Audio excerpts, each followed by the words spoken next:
اس لیے فرمایا پہلے نمبر میں یقین بدل جائیں، طریقے بدل جائیں، اللہ تعالیٰ کے ذات عالی سے ہونے کا یقین، مخلوق سے نہ ہونے، اللہ کے خالق ہونے کا یقین، اس کے مالک ہونے کا یقین، اس کے رازق ہونے کا یقین، اس کے حافظ ہونے۔ ساری دنیا مل کر ایک لنگڑے مچھر کے ٹیڑھے پر کو سیدھا نہیں کر سکتی، کوئی گھاس کے تنکے کو بنا نہیں سکتا، کوئی بنے ہوئے کو توڑ نہیں سکتا، کوئی ٹوٹے ہوئے کو جوڑ نہیں سکتا۔ کیا تم پیدا کرتے ہو یا ہم پیدا کرتے ہیں؟ کیا تم پیدا کرتے ہو یا ہم پیدا کرتے ہیں؟ کیا بارش تم برساتے ہو یا بارش ہم برساتے ہیں؟ کیا کھیتی تم اگاتے ہو یا کھیتی ہم؟ اے بندو، تم تو سب کے سب ننگے ہو، کپڑے میں پہناتا ہوں، تم سب کے سب گمراہ ہدایت میں دیتا ہوں، تم سب کے سب بھوکے ہو۔ فرمایا چھوٹے بچے کو رزق دینے والا اور ٹوٹی ہڈی کے جوڑ دینے والا اور پیاسوں کی پیاس بجھانے والا اور بھوکوں کے پیٹ بھرنے والا اور ننگوں کو کپڑا پہنانے والا اور مسافر کو ٹھکانہ دینے والا اور مجبوروں کی پکار سننے والا، بے سہاروں کا سہارا، ہر اکیلے کا ساتھی۔ اللہ اتنا قریب جو کہیں دور نہیں، اور اللہ ایسا غالب جو کسی سے مغلوب نہیں۔ وہ ذات میں بھی یکتا، صفات میں بھی یکتا، وہ جو چاہتا ہے اپنی قدرت سے کرے۔ اس لیے دوستو، درد مندوں کے درد دور کرنے والا اور غم زدوں کا راحت رساں اور ہر اکیلے کا ساتھی، ہر اکیلے کا ہمدم، یہ تبلیغ کی جو محنت ہے، یہ اللہ کو دلوں میں بسانے کی محنت ہے۔ یہ اللہ کو اپنا کہ زبان کا کلمہ دل میں اللہ کے مالک ہونے کا یقین آ جاتا تو کبھی اپنے اعضاء جوارے کو غلط استعمال نہ کرتا۔ آنکھوں کا مالک میں نہیں ہوں، آنکھوں کا مالک اللہ ہے۔ اللہ نے آنکھیں امانت دی ہیں، اس کو دیکھو، غیر عورت کو دیکھو تو حرام۔ فرما بردار بیٹا بیٹی اپنے ماں باپ کو محبت کی نگاہ سے دیکھے تو مقبول حج کا ثواب، یا صلی اللہ کو 100 دفعہ دیکھے تو 100 حجوں کا۔ جس نے لینا ہے رزق وہ کرے ماں باپ کی خدمت، اور جس نے لینا ہے علم وہ کرے اپنے استاد کی خدمت۔ اس لیے فرمایا ہم کسی چیز، جیب میں پیسے ہیں میں مالک نہیں، جان کا مالک جو خودکشی کر لیتے اللہ ان کو جہنم میں پھینک دیتا ہے۔ جان تیری نہیں تھی، جان تو میری تھی، تو نے کیوں ضائع کیے؟ ہم کسی چیز کے مالک نہیں ہیں۔ کتنے لوگ زبان کی وجہ سے الٹے منہ کھینچ کے جہنم میں پھینکے۔ یا رسول اللہ کس سے بچوں؟ اپنی زبان سے بچوں۔ اللہ کے رازق ہونے کا یقین آ جاتا تو کبھی رزق کمانے میں اللہ کا حکم نہ توڑتا، دھوکہ نہ دیتا، رشوت نہ لیتا، کم نہ تولتا، جھوٹ نہ بولتا، ملاوٹ نہ کرتا۔ اللہ کے رازق ہونے کا یقین آ جاتا، اللہ تعالیٰ کے حافظ ہونے کا یقین۔ دوستو، حضور کے طریقوں میں کامیابی ایک ملک ہے، مال ہے، عہدہ ہے، ڈگری ہے، سونا ہے، چاندی، حضور کے طریقے نہیں، یہ سخت ناکام ہے۔ نہ ملک ہے، نہ مال ہے، نہ عہدہ ہے، نہ ڈگری ہے، نہ سونا ہے، نہ چاندی ہے، حضور کا طریقہ ہے، یہ کامیاب ہے۔ کچھ نہیں۔ حضرت بلال کے پاس کیا تھا بتاؤ؟ کتنے بڑے کامیاب لوگ، بلال کا نام لے کے منہ میں پانی آ جاتا ہے آدمی۔ کتنے لوگ اپنے بچوں کا نام بلال، کسی نے فرعون رکھا ہے اپنے بچوں کا نام؟ بتاؤ۔ نمرود رکھ دیا ہو، قارون رکھ دیا ہو، کتنے دنیا کی لائن سے۔ اس لیے فرمایا حضور کے طریقے میں کامیابی کا یقین اور غیروں کے طریقوں میں۔ اس لیے فرمایا طریقہ سیکھ لیا اور طریقے میں کامیابی کا یقین نہ سیکھا۔ جب عمل اور شکل کا مقابلہ ہوگا تو عمل کو چھوڑے گا اور شکل کو پکڑے گا۔ سچ بولیں تو 1 لاکھ دینا پڑتا ہے، جھوٹ آ جائے گا۔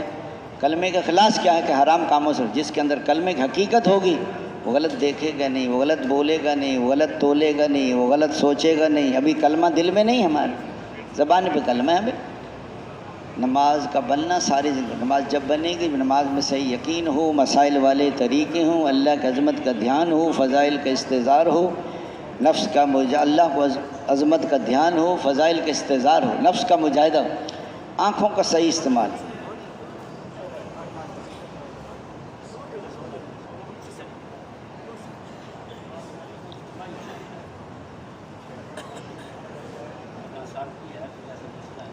اس لیے فرمایا دوست بزرگوں بھائیوں، آنکھوں کو سب کو پتہ ہے کہ نیت بندھ گئی سجدے کی جگہ آگے نہ جائیں، رکوع میں دونوں پاؤں کے ساتھ، تشہد میں گود میں، سجدے میں ناک۔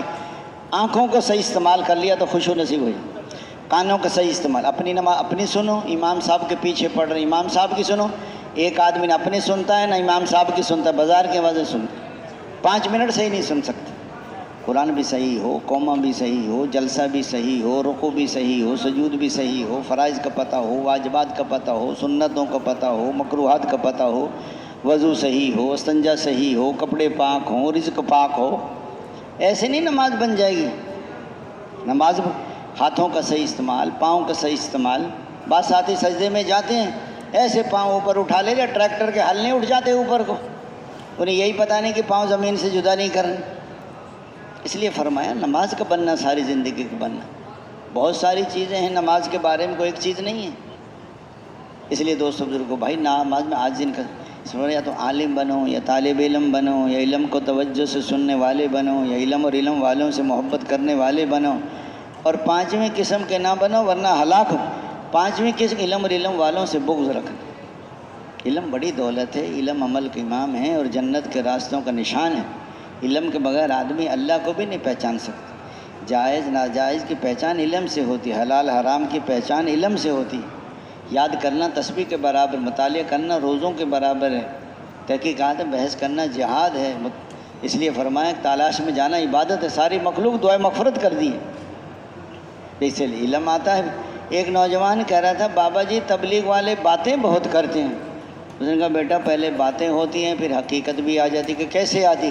کہ آپ کے دنیا میں آنے سے پہلے آپ کے دادا جان اور آپ کے نانا جان نے تمہاری امی اور ابو کی شادی کے متعلق پہلے باتیں کی ہیں، پھر نکاح ہوا ہے، پھر رخصتی ہوئی ہے، پھر آپ دنیا میں آئے ہیں۔ وہ باتیں نہ کرتے تو آپ بھی باتیں نہ کر رہے ہوتے، کہتے باتیں کرتے ہیں۔ تو پہلے علم آتا ہے پھر عمل آتا ہے۔ اگر یاد رکھنا علم ہے اور عمل نہیں ہے تو ناکام ہو جائیں گے۔ میں جانتا ہوں عمل نہیں کرتا، فرمایا عمل ہے علم نہیں ہے یہ بھی ناکام ہے۔ حضور کے طریقے پہ نہیں عمل قبول نہیں ہوتا۔ اس لیے فرمایا کچھ لوگ جنت میں جا رہے ہوں گے، کچھ جہنم میں جا رہے ہوں گے۔ وہ کہیں گے بھائی جان آپ کیوں جہنم میں جا رہے ہو؟ ہم تو تمہاری باتوں پر ہی عمل کر کے جنت میں جا رہے ہیں۔ بھائی جان تمہیں تو دعوت دیتے تھے، خود عمل نہیں کرتے تھے۔ ہاں بعض لوگ ایسے ہوں گے کہ عرب کے پہاڑ جیسے عمل لے کر حاضر ہوں گے لیکن جہنم میں پھینکے جائیں گے۔ یا رسول اللہ یہ کیوں پھینکے جائیں گے؟ کہ جب مال آتا تھا تو مال پہ ٹوٹ پڑتے، نہ دیکھتے تھے حلال، نہ دیکھا حرام، نہ دیکھا جائز، نہ دیکھا ناجائز۔ اس لیے دوستو بزرگوں بھائی الگ بیٹھ کے تیسرا کلمہ ہے، درود پاک ہے، استغفار ہے۔ یہ اللہ کے پاس جب تم بیٹھتے نہیں ہیں تو اللہ کا کام کیسے کرو؟ تنہائی میں اللہ کا ذکر کرو، درود پاک حضور کی محبت اور احسانات کے ساتھ تو کثرت درود شریف اللہ اس کی ہر حاجت پوری کرتا ہے، سارے ہم اور غم ختم کر دیتا ہے۔ پچھلی زندگی پہ روتے رہنا اور آئندہ شرع کے خلاف عمل نہیں کرنا۔ بعض کام آدمی کثرت درود شریف پڑھتے ہیں، بعض کام نہیں ہوتے تو پریشان ہو جاتا ہے وہ۔ بعض کام ایسے ہوتے ہیں کہ نہ ہونے میں بندے کو، ایک آدمی باہر ملکوں میں جا رہا تھا، 10 سال کا ویزا ٹکٹ پاسپورٹ اس کے بیگ میں، ہوائی اڈے پہ جا رہا تھا کمانے کے لیے۔ استنجے کا تقاضا ہوا، بیگ باہر رکھا، استنجے خانے میں گیا تو واپس آیا تو بیگ نہیں تھا، چور لے کے بھاگ گیا۔ اسی میں ٹکٹ اور پاسپورٹ اور ویزا، اور رو رہا ہے اور چیخ رہا ہے، چور کو ایک ایک من کی گالیاں دے رہا ہے۔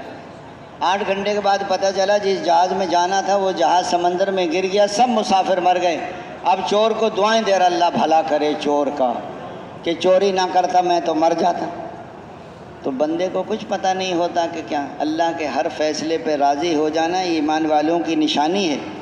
کچھ لوگ حضور کی خدمت، یا رسول اللہ ہم حضور میں تمہارے پاس ایمان کے کیا علامات ہیں؟ انہوں نے ایمان مفصل کہ جو یہ باتیں ہیں یا رسول اس کا آپ نے ہمیں حکم دیا ہے، اور 5 پہ ہمارا عمل ہے، کلمہ، نماز، روزہ، حج، زکوٰۃ، اور 5 ایمانی علامات صفات زمانہ جاہلیت سے۔ وہ کیا ہیں؟ تنگی میں صبر کرتے ہیں، فراخی میں شکر کرتے ہیں۔ نمبر 3 دشمن کا مقابلہ جم کے کرتے ہیں۔ نمبر 4 اللہ کے ہر فیصلے پہ راضی ہو جاتے ہیں۔ نمبر 5 دشمن کو بھی تکلیف میں دیکھ کے خوش نہیں ہوتے۔ حضور نے فرمایا ایسی صفات ہیں، اگر نبوت کا دروازہ کھلا ہوتا تو قریب تھا کہ یہ لوگ نبی ہو جاتے۔ حضور نے 5 ان کو اور بتائیں، ضرورت سے زیادہ کھانا جمع نہ کرنا، ضرورت سے زیادہ مکان نہ بنانا، نمبر 3 دنیا سے بے رغبتی، نمبر 4 آخرت کی رغبت، نمبر 5 اللہ کے خوف کا اختیار۔ تو 20 بتائیں حضور، 20 ہو گئیں۔ اس لیے فرمایا استغفار بھی کرو، استغفار پہ اللہ بیٹے بھی دیتے ہیں، نہریں بھی چلاتے ہیں اور بارش بھی برسا۔ استغفار کرنے والا تقوی والا۔